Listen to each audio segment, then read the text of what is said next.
Hello, little dreamers, and welcome to Magic Dollies for Kids. Are you all tucked in and ready for a wonderful story? Tonight, we're traveling deep into a beautiful, bright green jungle, filled with chattering monkeys and colorful parrots, to meet a very special friend. In this amazing jungle, under the shade of giant leafy trees, lived a cute little baby elephant named Toto. Toto was full of fun and energy. He had big, floppy ears that wiggled when he was happy, and a little trunk that was always exploring. He loved to play hide-and-seek with the butterflies and race the monkeys to the tallest banana tree. But Toto had one little problem.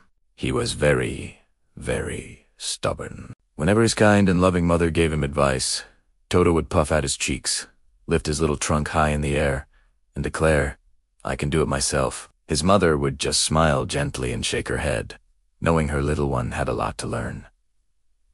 "Patience, my dear Toto," she would say softly. Even the biggest and strongest elephants started small. One beautiful, sunny morning, the air was warm and smelled of sweet flowers. The leader of the elephant herd announced, "It's time for our morning bath.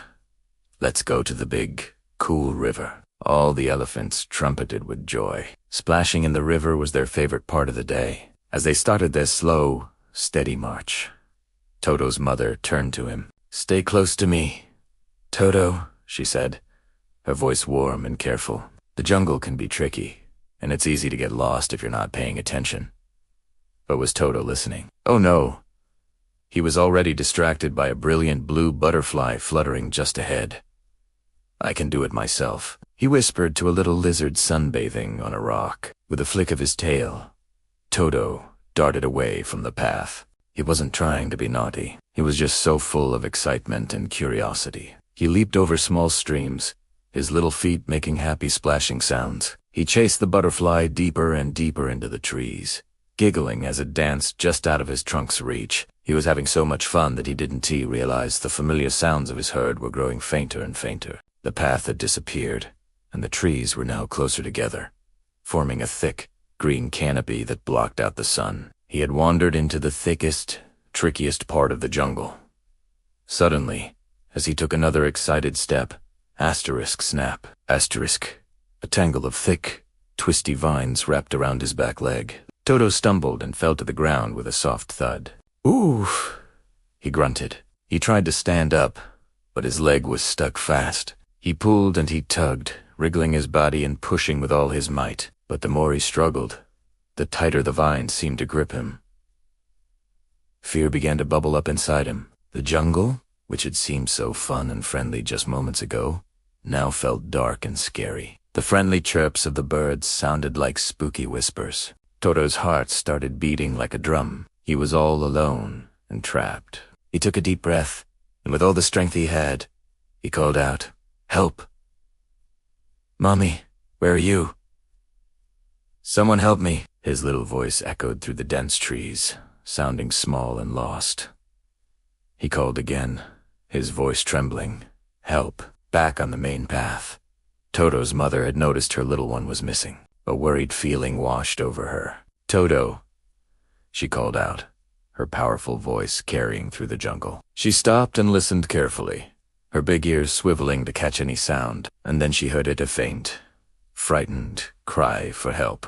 It was Toto! Without a second's hesitation, she turned and rushed in the direction of his voice, with the other elephants from the herd following right behind her. They moved quickly, their large feet thumping on the jungle floor, pushing aside giant leaves and branches that stood in their way. Soon, they found him. Poor little Toto was lying on the ground, tangled in the strong vines, with big tears rolling down his dusty cheeks. When he saw his mother, a wave of relief washed over him. His mother hurried to his side, gently touching his forehead with her trunk. "Don't worry, my sweet boy," she said in a soothing voice.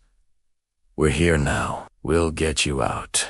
Working together, the big, strong elephants used their powerful trunks. One elephant grabbed one side of the vines, and another grabbed the other.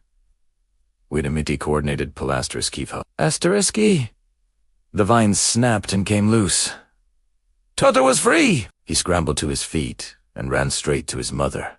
burying his head against her strong, comforting legs. He hugged her as tightly as his little body could. He felt so safe and loved. He looked up at her, his eyes still wet with tears. "I should have listened to you, Mommy," he said softly, his voice full of regret.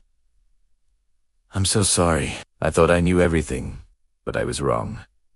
His mother wrapped her trunk around him in a warm, gentle hug. She smiled down at him, her eyes full of love and understanding. "It's okay to make mistakes, my dear Toto," she whispered. "That's how we learn. The important thing is that you are safe. And remember, even the biggest and wisest elephants need help sometimes. We are stronger together, as a family, as a herd."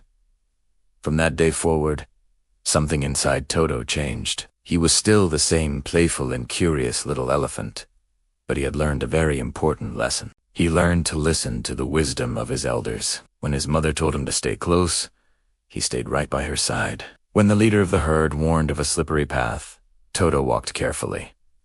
He understood that listening wasn't about being weak. It was about being smart and safe. And because he learned to listen and learn from others, Toto grew up to be not just a strong elephant, but the wisest and most respected little elephant in the entire bright green jungle. The end. I hope you enjoyed the story of Toto the little elephant. Now it's time to close your eyes and drift off to sleep. Have the sweetest of dreams, and we'll see you again for another magic tale. Good night, little dreamers.